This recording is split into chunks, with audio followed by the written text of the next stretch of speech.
If that were a farm, then they'd be farmers. And if that had been a hospital, then they'd be doctors, nurses, administrators. But here, this, who would they be? Well-fed mechanics, welders, electricians, engineers, big machine operators, truck drivers, helmsmen. I know. They were all like me. Bored, lazy, confused at times, but mostly all did what all could do. And they did perhaps do something, right? They did this. They made those suction pipes, those centrifugal pumps, miles and miles of pipes and tubing. Raw materials have passed through here, touched as they were by nature or God. The beauty of stone, coal, or gas. So here we are, you and me amidst the ruins. What did the first Egyptian say when he came across the Sphinx? Certainly he must have speculated. Did he perhaps, before considering God, consider man? And if so, did he feel so utterly alone that even the presence of the Sphinx couldn't cure him of his solitude? Or maybe he wasn't alone.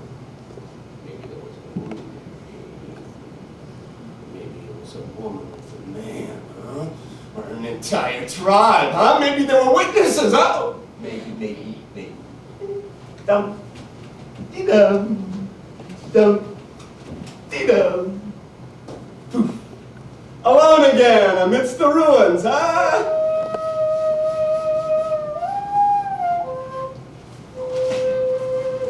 March 6th. This is yesterday's paper. It was indeed sunny and humid. Yesterday we walked through a very green pasture. There were cows, 5 of them, 3 grazing and 2 blazing about in the heat. There was a freshly painted house on top of a large hill. We stopped at the bottom in hope of some water.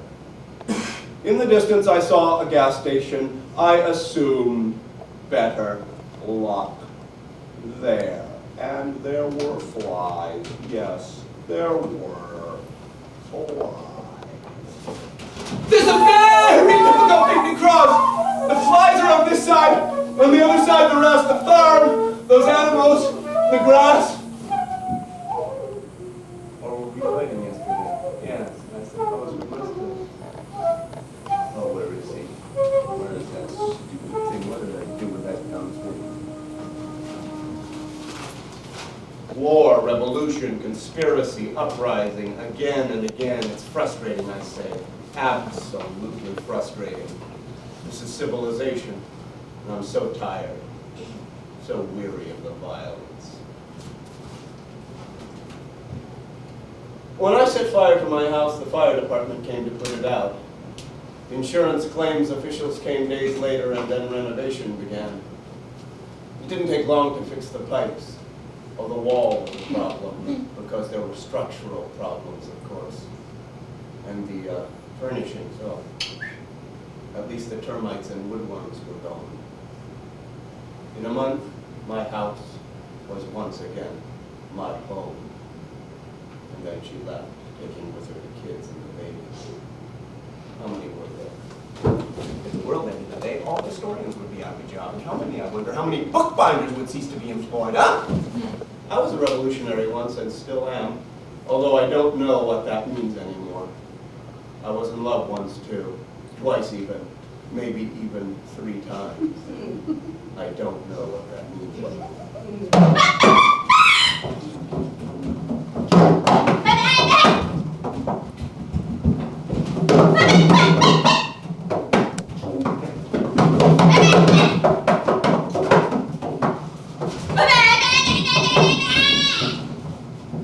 Strange there'd be so many flowers here.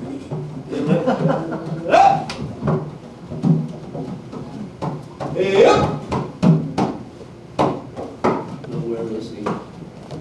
Where is that stupid thing? I'm simply going to have to give him a name.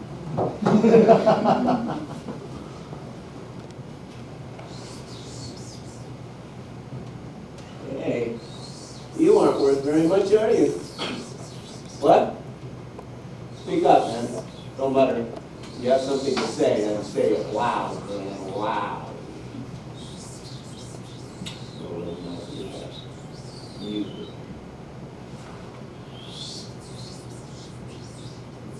I am a rock, but I was a tree, and I never meant to be like me.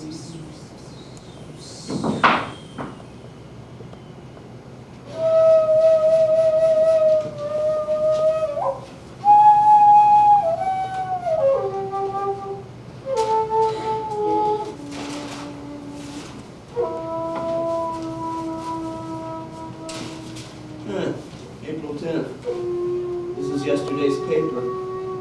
It was indeed cold and windy. Oh, where is he? Where is that stupid thing? Ah! Ah! My foot! Ah! Emil, are you all right? I was just marching about and I fell. I think I broke my foot. Well, it's time for you to sleep. Anyway, you have to get up early tomorrow. Your music lessons. I can't. I broke my foot. Your foot. During the war, your father marched into the jungle on his bad foot. When he was captured, did he ever complain? When he went without love for 2 years, without letters or a phone call, did he complain? Did he complain when the minister mispronounced his name during the funeral service? No, sir. I don't believe he ever mentioned it.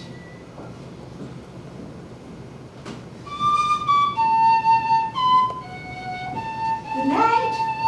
Sleep tight. No, ma'am. I don't believe he ever mentioned it.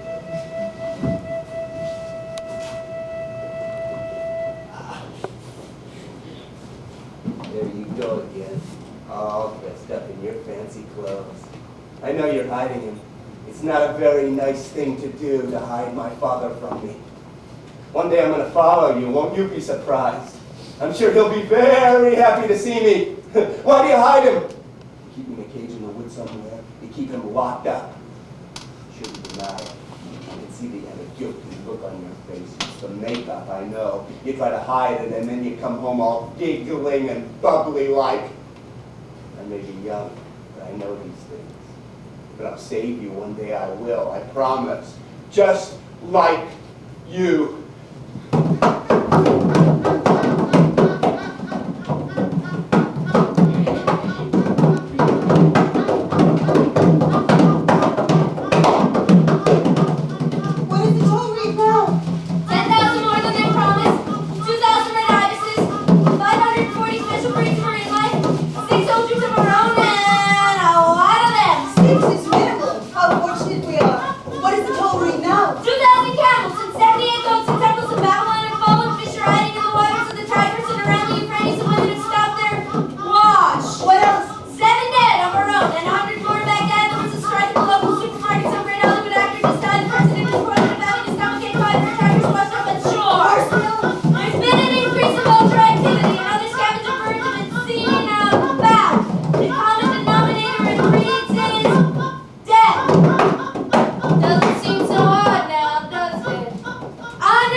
be strong. Move forward, don't wallow, friends may advise, and their advice will be heeded in lighter moments.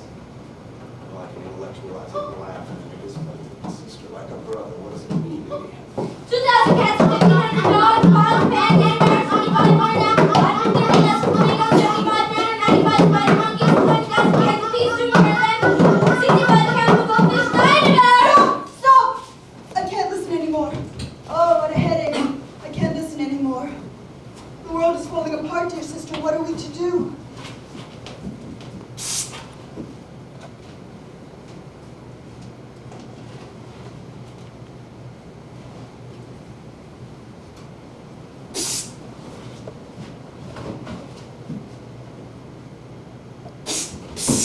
Revolution!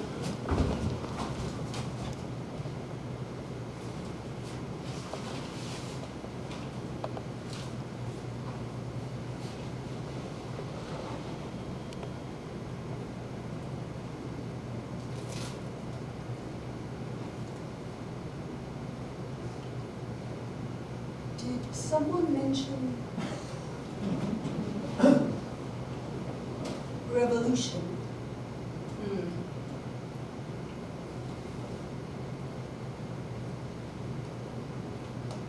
Revolution.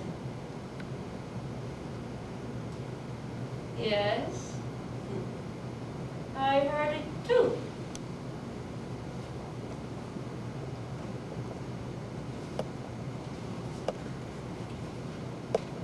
Excuse me, sir, but did you just whisper revolution? Yes, I did.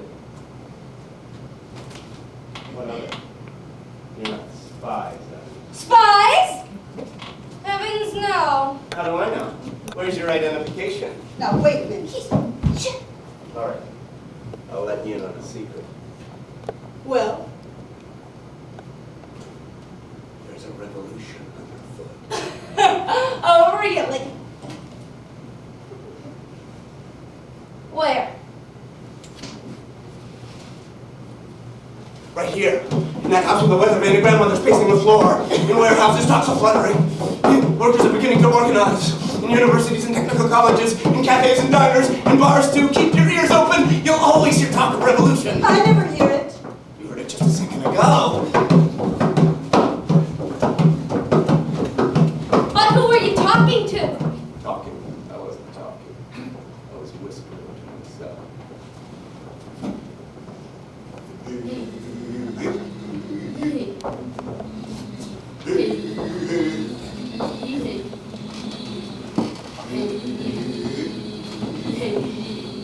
And miners are there, sitting on their hard chairs in those faraway schools. They are listening, they are paying attention, they are taking notice.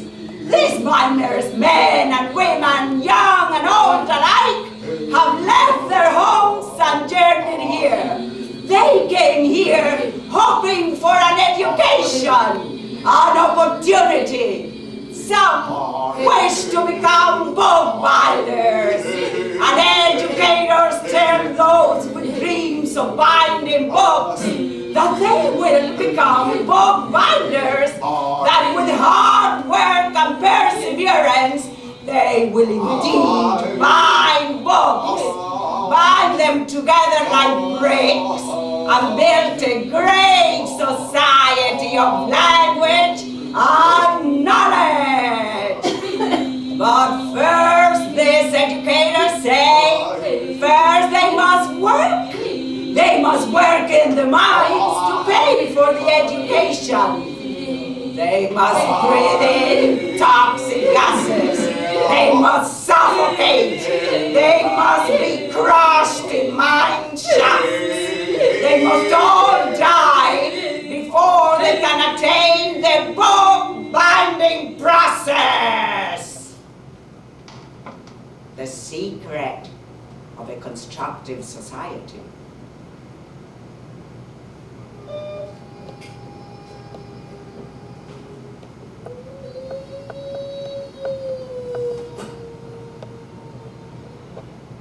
I'm 47 years old. My body is withering away. Not as slowly as I thought it would 10, even 5 years ago. I've stopped menstruating, and I've never had any children of my own. Look at these hands, as bad as they are, my feet are worse.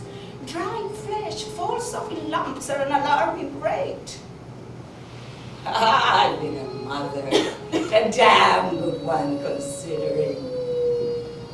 Soon, I'm afraid I'm going to pass away. Maybe I'll go to heaven. Or maybe I'll pass through the world and share a common space with living things. Trees, worms, all the things that live in soil. Look at these hands, they're halfway there. I'm not very attractive, I know, but I am glad. I've learned to live, to love, and for that, I can say that I am ready to die.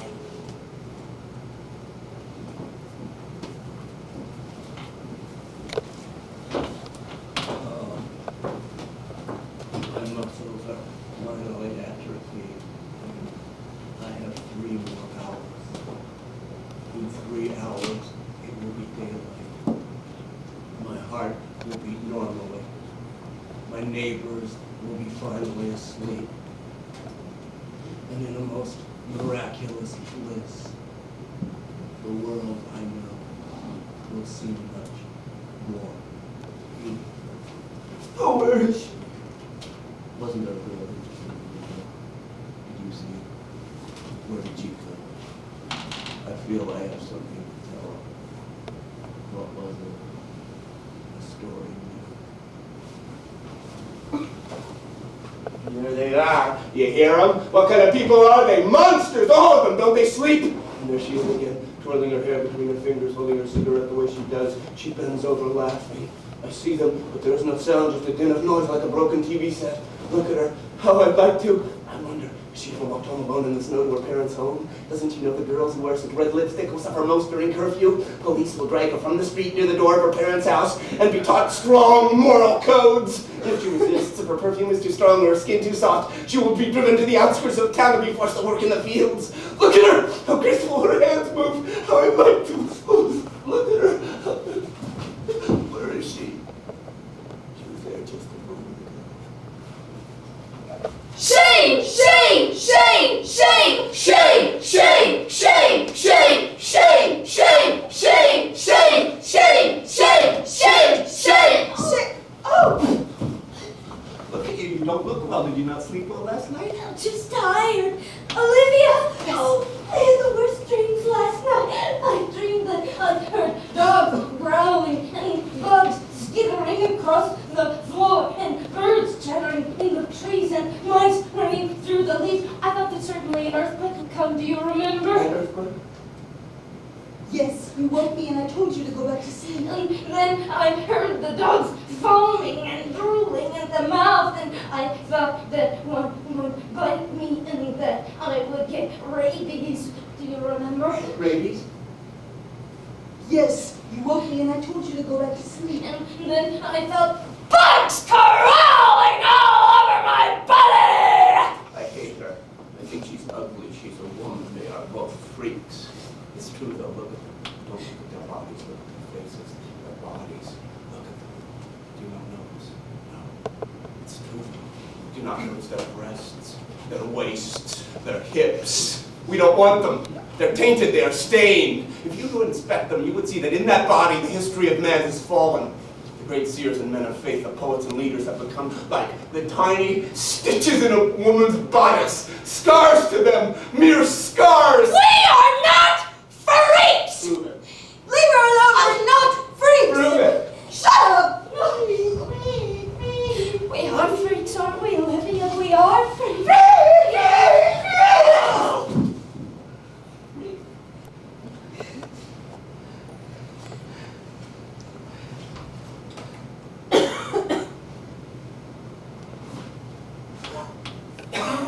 Modern scholarly activity addresses freakdom as follows. Freak and non-freak. Freak, according to a consensus taken on December 16, 1972, in an auditorium at the University of X, began 40 years ago in the mid-50s.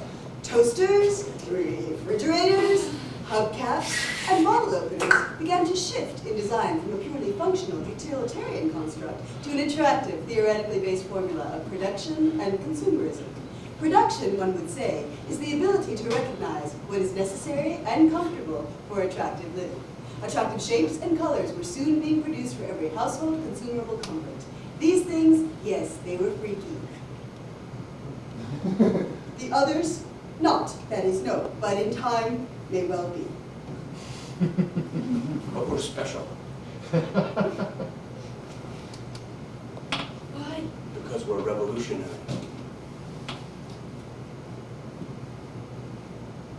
Our Father created us out of His own image. And He's beautiful. He does not think that we're freaks. He died in the jungle fighting the enemy. He died in the desert fighting the enemy. No, I don't believe your father died in the jungle or in the desert. You never had one. You're freaks. You don't have a father. You're making it up. That's not what my mother says. She says my father... What color hair did he have? Red like mine! Black, like mine. Your father was a traitor. He died when you were born. That's a lie. How tall was he? He's tall. Quite large! 6 feet. 7 feet! Taller than all of us. Did he not fall off his bike and crack his head open on the sidewalk? No. What color were his eyes?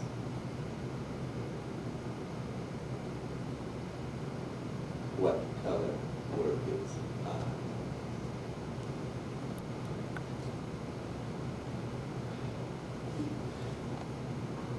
We don't know the color of the Father's eyes.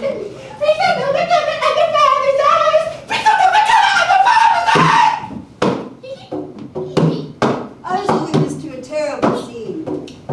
Somebody is very angry. He's not supposed to be here. He ran away. His family's very concerned. Hello, Mom. I'm here, but I'm not going to tell you where I am. No, I'm not coming home. The walls are too white, and I wish you never bought that new furniture. Has Dad forgiven me? Tell him I'm sorry for pissing in his bed. No, never. I could die of loneliness there. You give and you give, but there's nothing that I want. Maybe I'm bored of wishing you to piss off and die. Then he'd hang up. And then one day we found him dead.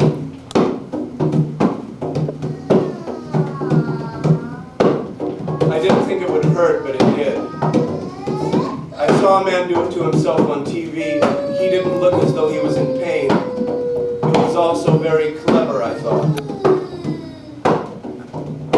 First I got a gallon of gasoline and soaked my clothes in it. My socks, my shoes, my underwear, all my clothes. I even put on my grandfather's hat.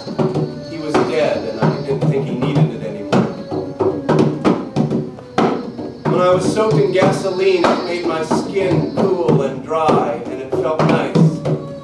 I really thought that it would be nice, all cool all over, like I was at the top of the highest mountain. In a short bit, my balls hurt, and it made it feel funny, and I got dizzy. My eyes were closing all by themselves, and I didn't know which was what. I couldn't find the matches because I saw them all over the place. I fumbled a bit looking for them. I was going to panic because my thing was really hurting. I had to keep pulling at my underwear. It was burning. Finally, I found the matches and I lit one.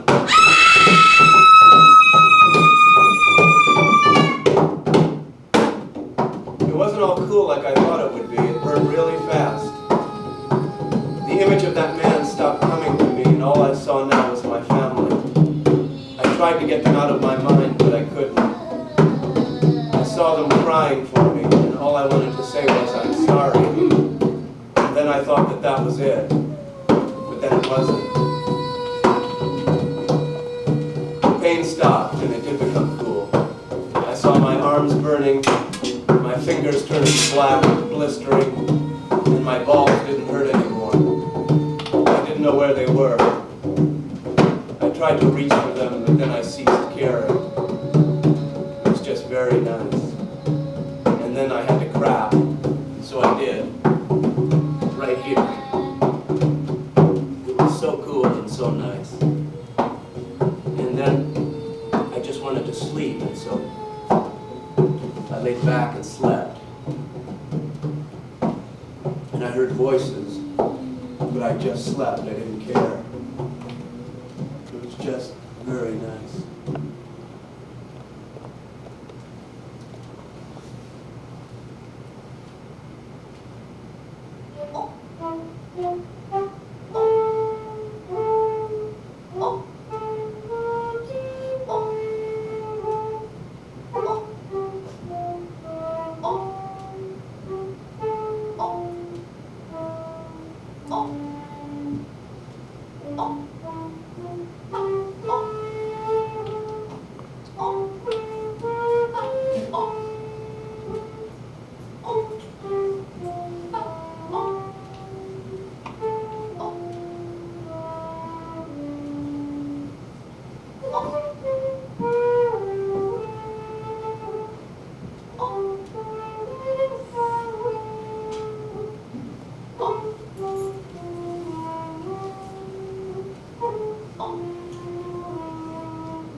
What do we do now?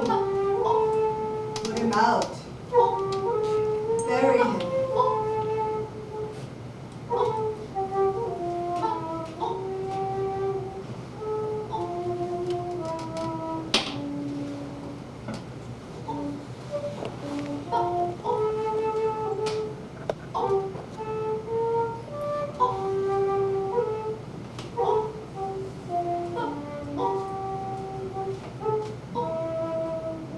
In what?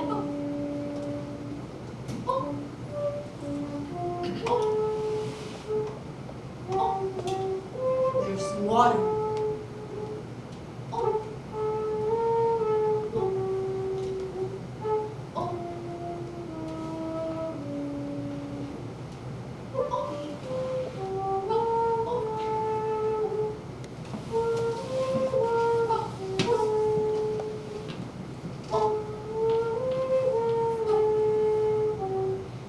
There's some stones there. Maybe we could bury him in some stones.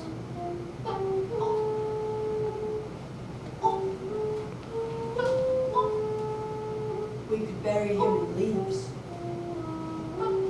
We could gather some twigs and leaves.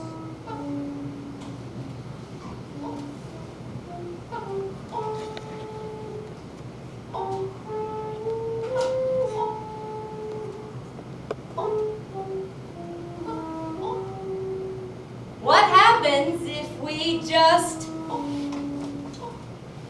leave him? I don't know. He becomes a tree.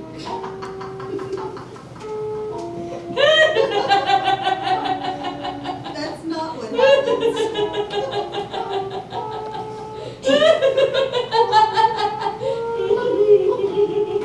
What then? He explodes Like a grenade. like a human bomb.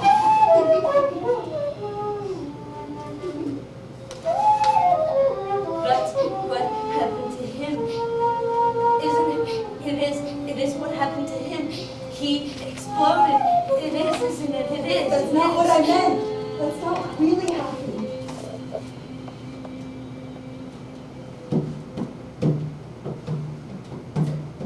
Maybe we could carry him.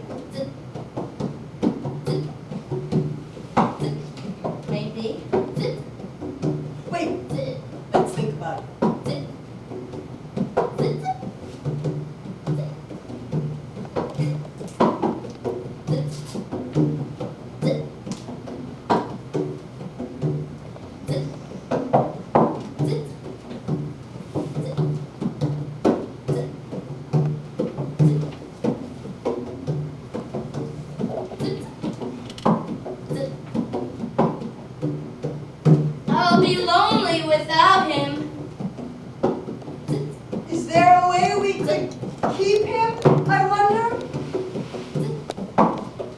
Let's prop him up and gild him in gold, like a statue.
Doesn't he look beautiful? Propped up like that, standing so tall under the moonlight. He looks like a happy prince. I think he stinks. I hope it doesn't get much worse. Oh, the world is crashing in! There's another one. Oh no, I felt it. You think they're bombs? No, Why? because we didn't see any planes. Then, do you think that maybe somewhere out there, outside, that something is falling apart? No, Then do you think that maybe, perhaps, somewhere miles from here, across the world, something is crumbling to bits? no, Why not? because I refuse to believe so.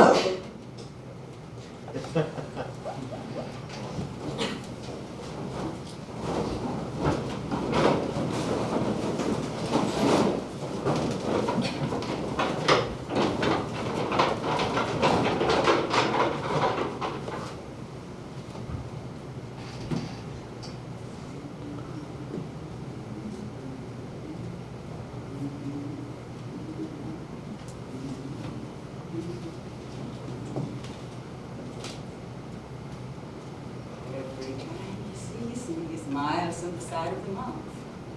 Oh. Have you ever been in his room? Of course. 25 years ago, when you were born, I went into his room. I don't really know why. I had never been in there before. The radio was on, and I said, no questions. Just stated plainly that I was naming you after him.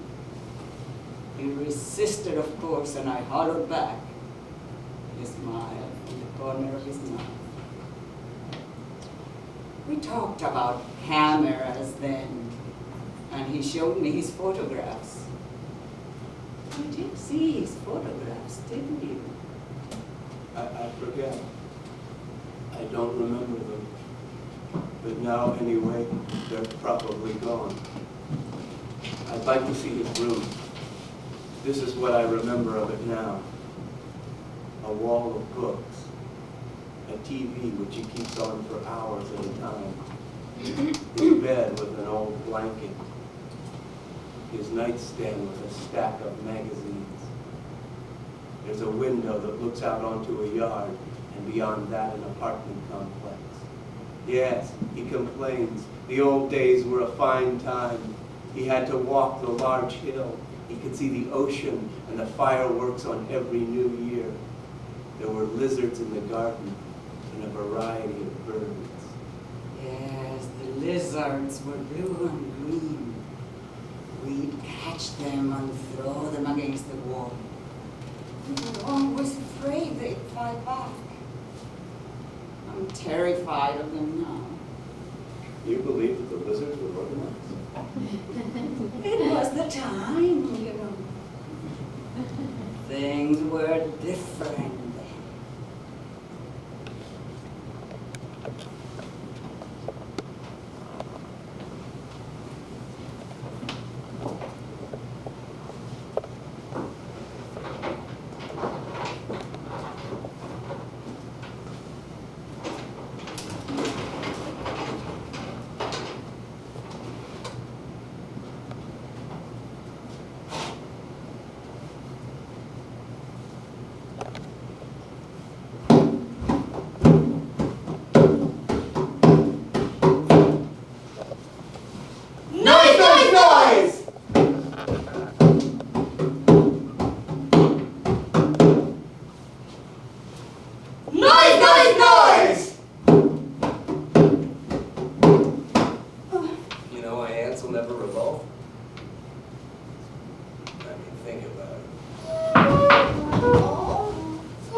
Their antenna centers around work. Why don't they revolve? Well, I don't know. As people, I certainly think we expect more of life than work. I know we expect a certain amount of luxury, of time, fun. I know we have emotions and we like to take time to nurture those. I've never known ants to have emotions, do they? At least the instinct to survive. Now, complex emotions is something that ants definitely lack. In the ant world, there are slave maker ants. They are those with the sickle-shaped jaws which are useful only for fighting. Slave maker ants raid the nest of other species and carry off the pupas. The young ants become socialized to the captor ants, and they in turn treat them as they would their own kind, even providing food and care, which the captor ants cannot provide for themselves.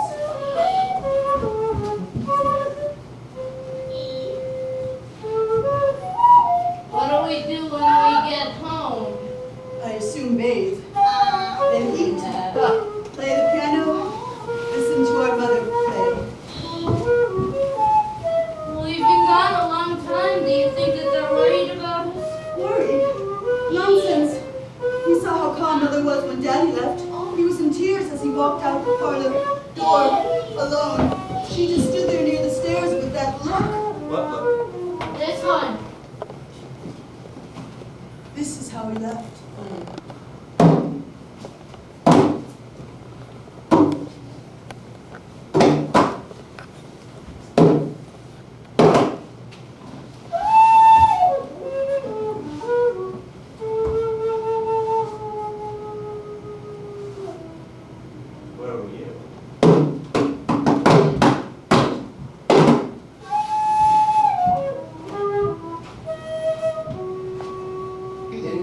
Mother was in the kitchen? No. She was on the stairs, clinging to the balustrade. But you know, Olivia, I do remember the smell of pie. How long have we been away? A month, a year, who knows? You don't need to know. History will record it all for you. Names, dates, places, historical significance. It doesn't matter now, does it? You've done your recording. Now it's up to the bookbinders. They'll record anything. even this. As significant as this was, here it is. A storm over Ecuador, 18 people dead. Even this is recorded in some book somewhere. You don't even need to know what day it is because it will be recorded for you. Do you know what day it is? Of course, it's Sunday. No, no, it's not. It's Wednesday. How do you know?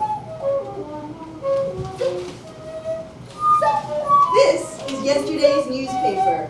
Yesterday was indeed mild and breezy. Yes, I do recall that it was. Emil, you're definitely not my friend. If I were the last on earth. You'll never be the last. You're already past and gone. You're already recorded and bound.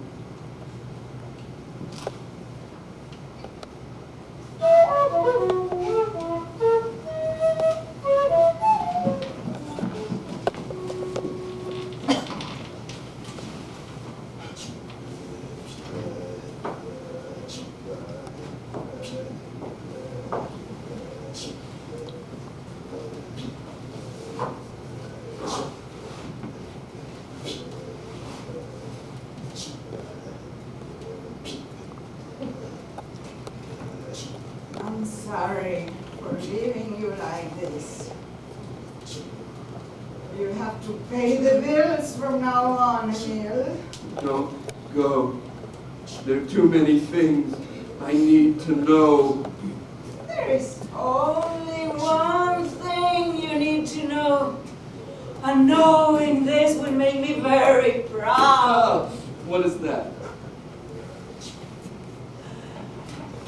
You need to know how to put things together. Your father was very good at it. Oh, I wish you were around to teach you. I don't understand. You try too hard. You still have his tools. Tools? The ones that he gave you when you were born.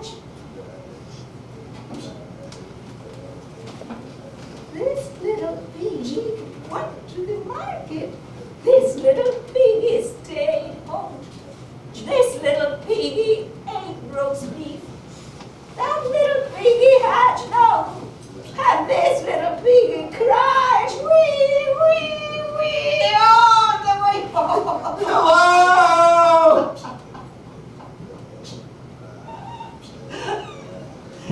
You have to live.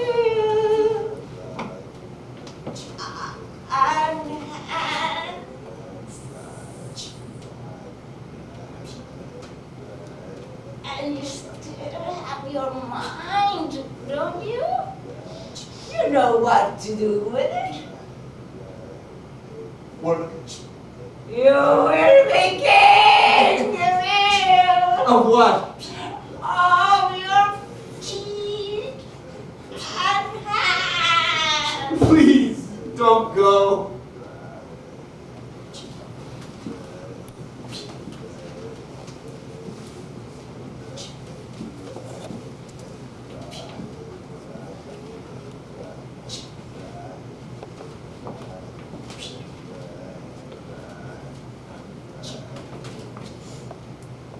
Here you come again.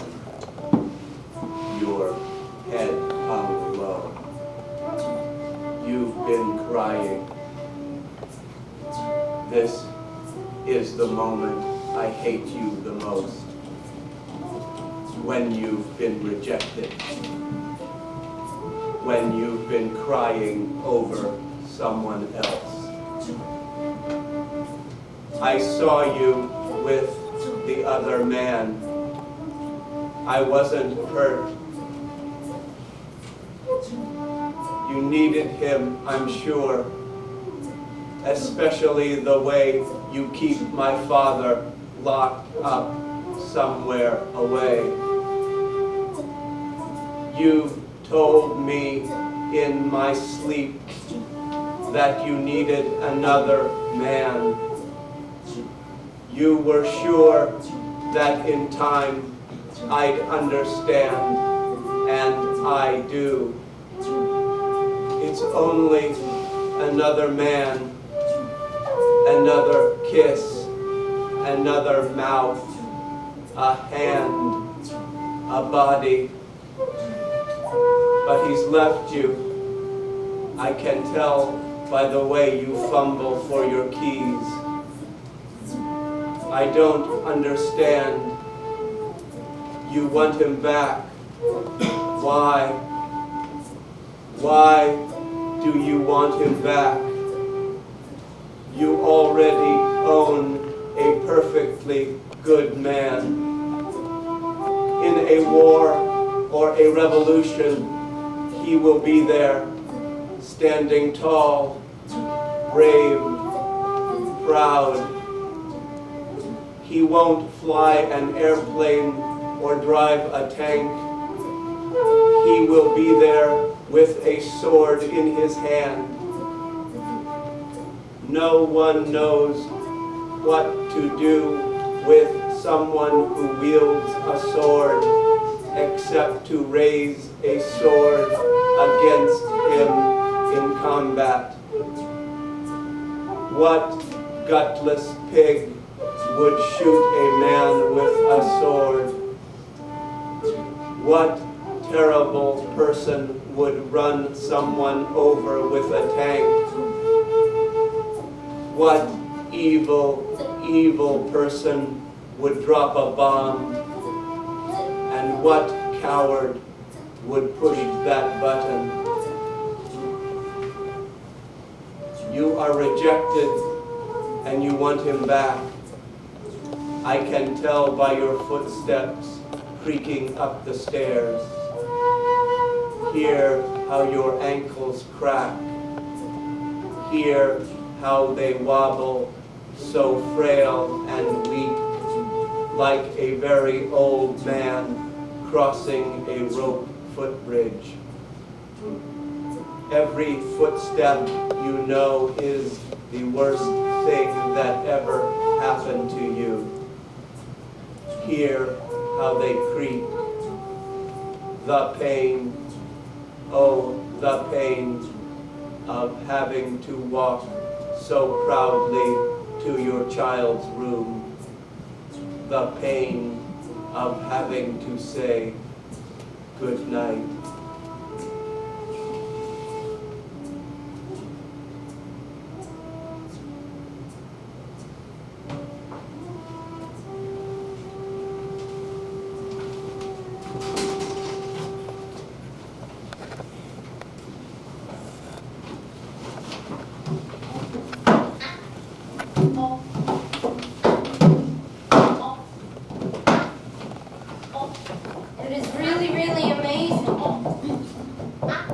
Obviously a tape loop or something in it. It makes this sound.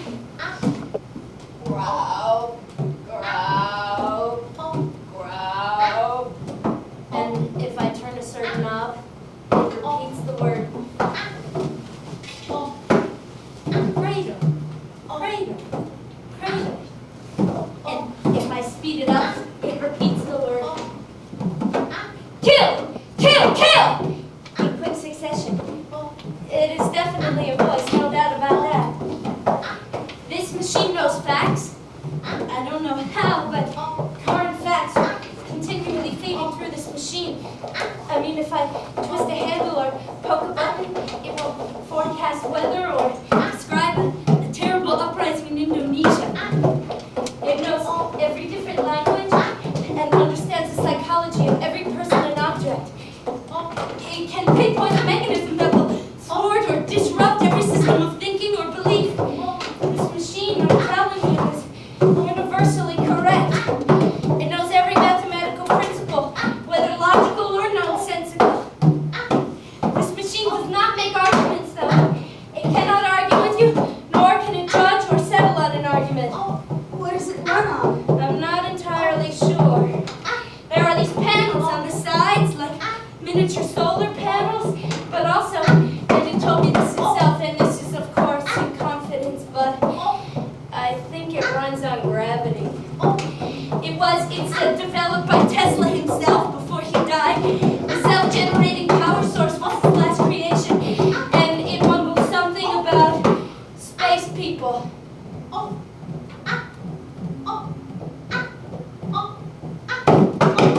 This machine is a product of years of research, and only one was produced.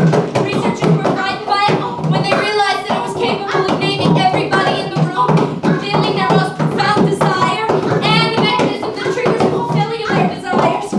The presumptuous thought must not be tolerated, they said. We need our organs. We need our hidden mechanisms. Our unfulfilled desires must be our secret, they cried. We have a universally dependable system, which must never ever mutate, they said. That is what it told me.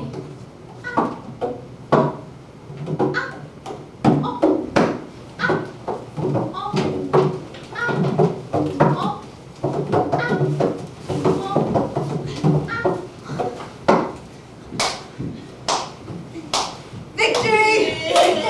Victory! We are the new inheritors of this place! How about a lie?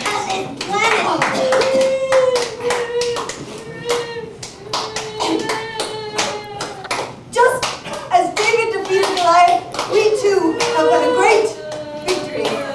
Oh, it has been very difficult. How many lives were lost when the capital was stormed? How many lives were lost when we invaded the communication centers? Let us take a moment to give our respects to those who sacrificed their lives for the revolution. This is a new America, a new country. We are its first real revolution. Oh, we have inherited a miserable place. Our job is to right every wrong that was committed by those who came before us.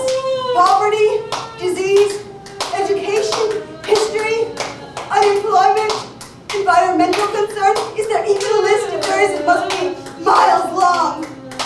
Our job is to be our own historians and to be responsible for our concerns and the concerns of all things. Then we will give our children a better land to inherit. A most terrible victory speech. I don't understand this we that you're referring to. We didn't fight. We didn't storm the Capitol. We didn't take over the communication center. Others did, and we fought among ourselves. And the rest of this we, the majority of Americans, know how they resisted. They are still resisting. They're terrified of us. They're beginning to hoard. I mean, their ignorance is going to ruin the revolution. I mean, their hoarding alone is going to create such a strain on consumable goods. Who controls the supermarkets? They still do. Managers, those terrible things. These managers know only one thing: individual profit margins. Then we must do something about the managers.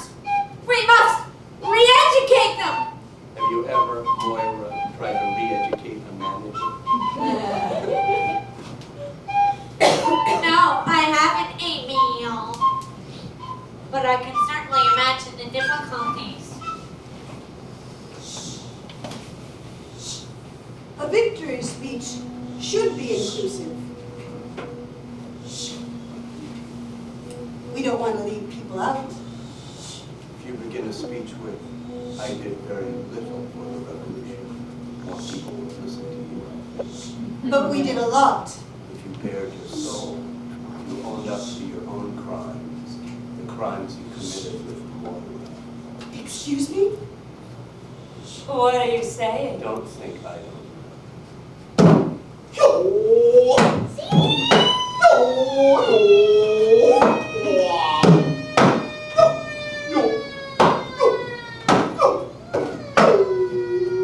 One night I followed you, Olivia. Just you. I was very careful to stand downwind of you. I know how much my smell offends you. And I followed you past the induction pipes, and as you went up an elevator, I waited to see what floor you'd get off, and I ran up the stairs. 22 flights of steps. I ran for you, and there was a tiny light on in an office, closed, not for the holidays, but forever. Another worthless office closed. And there you were, underneath a wall. The beside a letter tray near a dictating machine muffled by a sound-absorbing partition. Stop! What's the matter? Why do you terrorize us? Why do you want to hurt us? Why do you accuse us so wrongly? Hurt you? How can I hurt you? You have each other. I have nothing. I can accuse you of anything I want. If they're lies, then they're lies. And if not, then who cares? How can I wrong you? You wrong us by lying. And you wrong me by showing me exactly where the dead sheep lay. It lies alone in a field, not asleep, but dead. I've never shown you such things. And I never wanted to be one. Then why hurt us?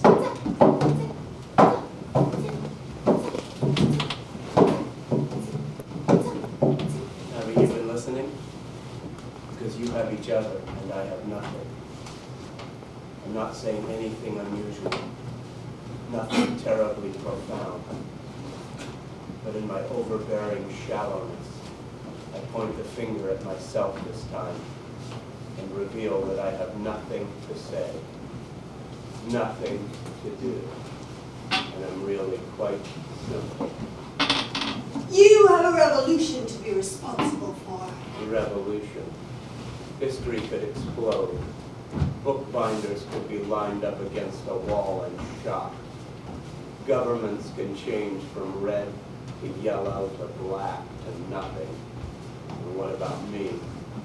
Why am I left behind? Where is my special treat, my reward for the fight? You don't get a reward. None of us do. You only get self-respect and special consideration for helping the movement progress. Respect. I lack respect. You two respect each other. You run away and respect yourselves.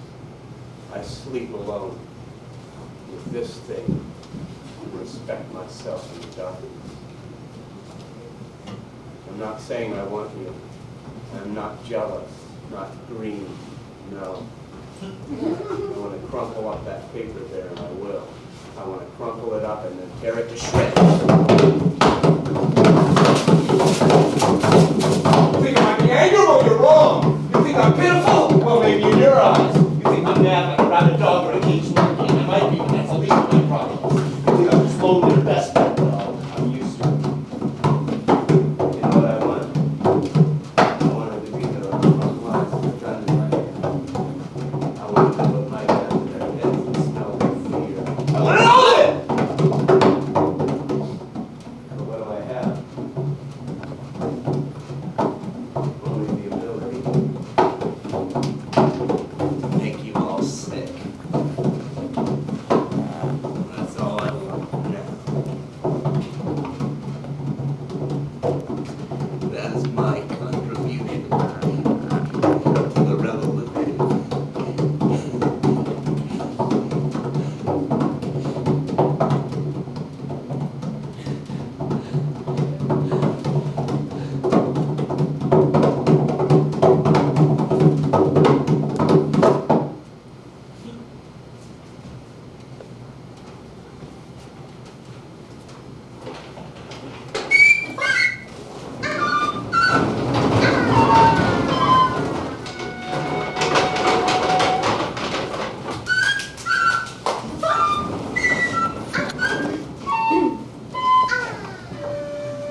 grand. The air, doesn't it smell wonderful? When was the last time you saw such clouds? And look there, look at those birds. Do you know what kind of birds they are? They are most definitely blackbirds. I can tell by the way they fight. At night, do you know, blackbirds will sleep in that tree there, the thick one with the long branches. They will huddle closely together and rest their heads on their breasts. There will be a cacophony of bird notes before they sleep. They must say good night to everyone in their large, extensive family. Yes, I've heard. My feet hurt.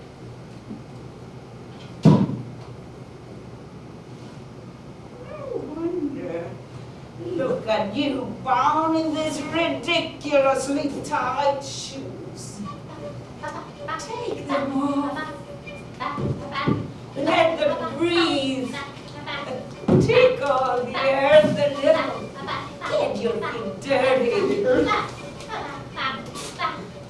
Well, I don't know. Put my shoes back. This reminds me of too many unpleasant things. what, dear? I think they're becoming, infected.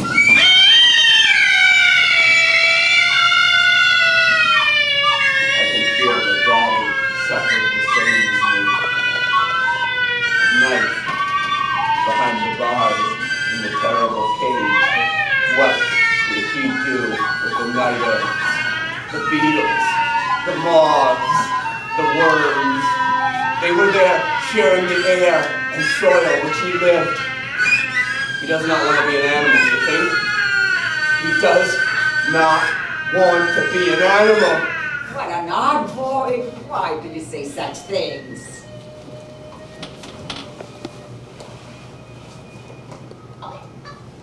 Because I know where you go at night, and I see you come home.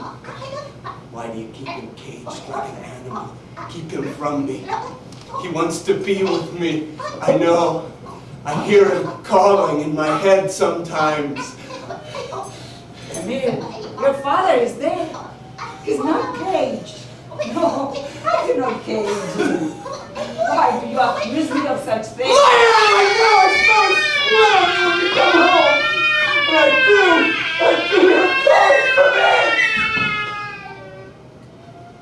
How long have you felt this way? How long have you been hearing his voice? For years now. For a very long time.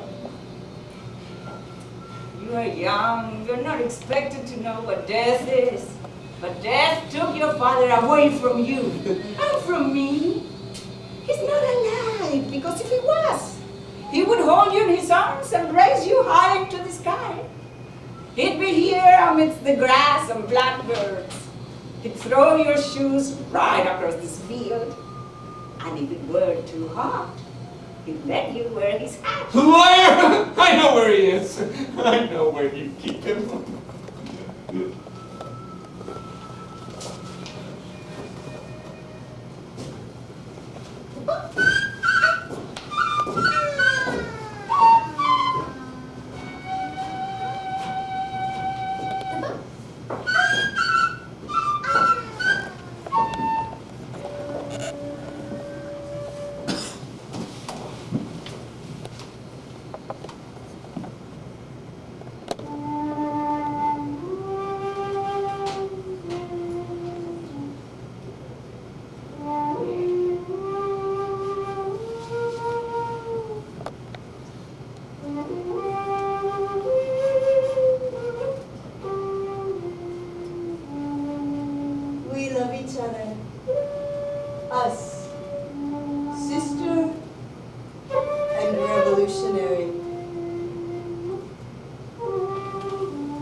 in the desert,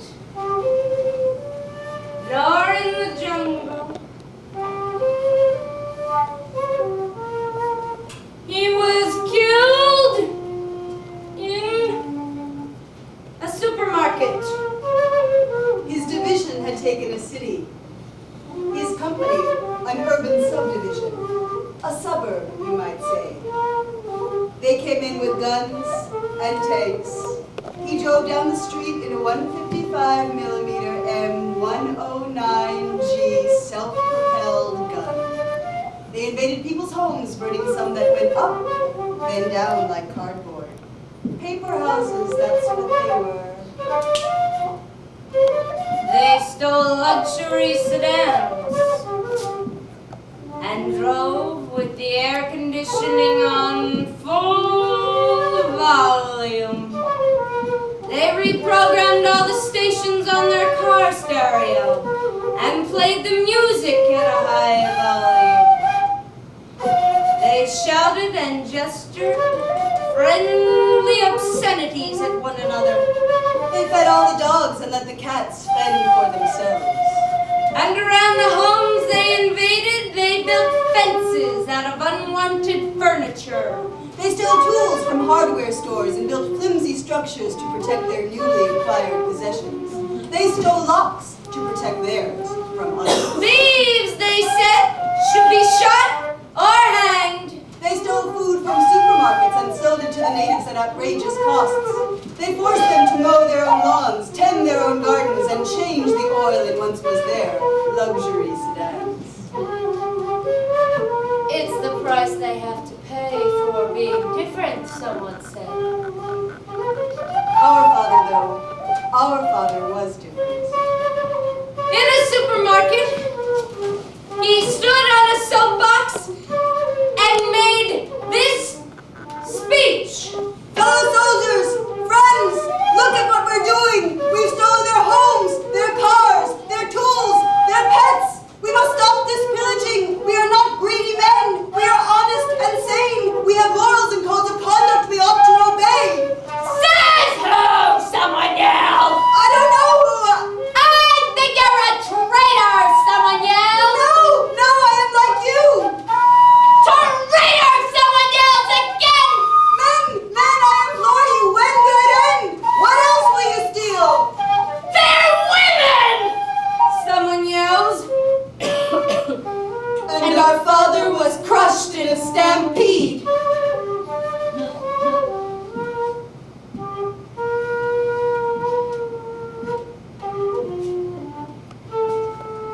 But at least we have each other.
Smells bad, I will get up out of the chair and cross the room, and if it follows me, I will open a window.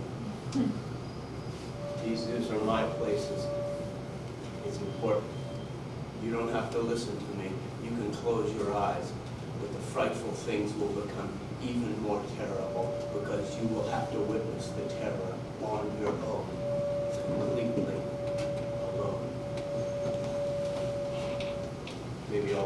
do is be alert. Keep your eyes open. Be on guard. These things are important, yes, very important.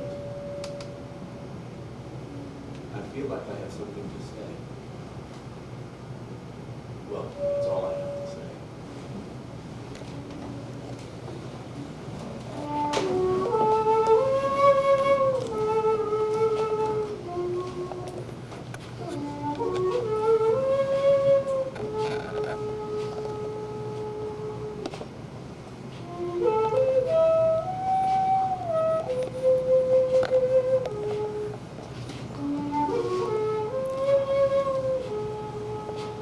Do you know what I miss most, Olivia? Home? Yes. I miss the rafters. And the swinging sidearm. And the laundry basket and the clothesline.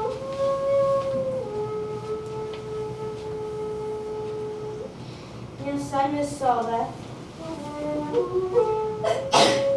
I don't want to brood anymore. Then what is it?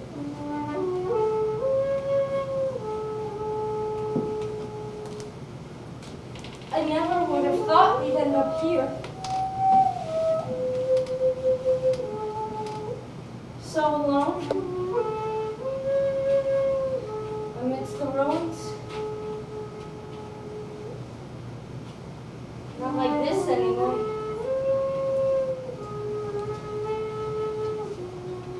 Where did our fantasy go?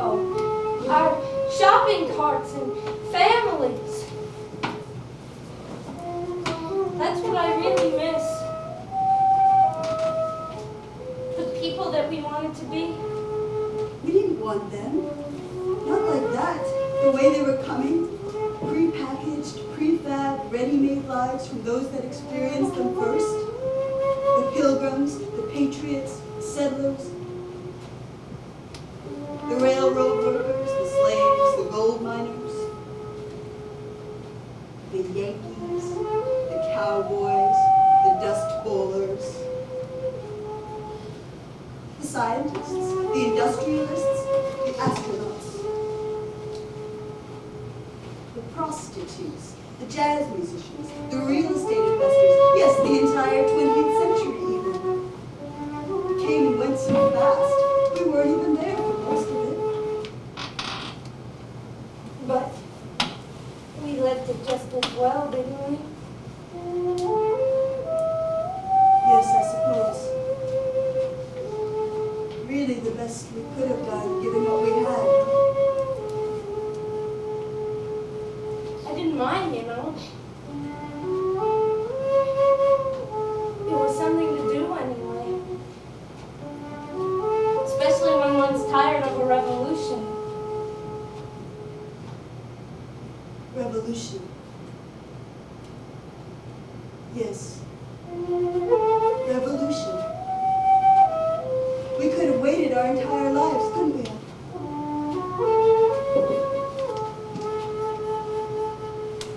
Well, we're all earthquake-proof now. Unshakable. Solid. Permanent. Large. Massive. Gigantic. Until we die. And then some.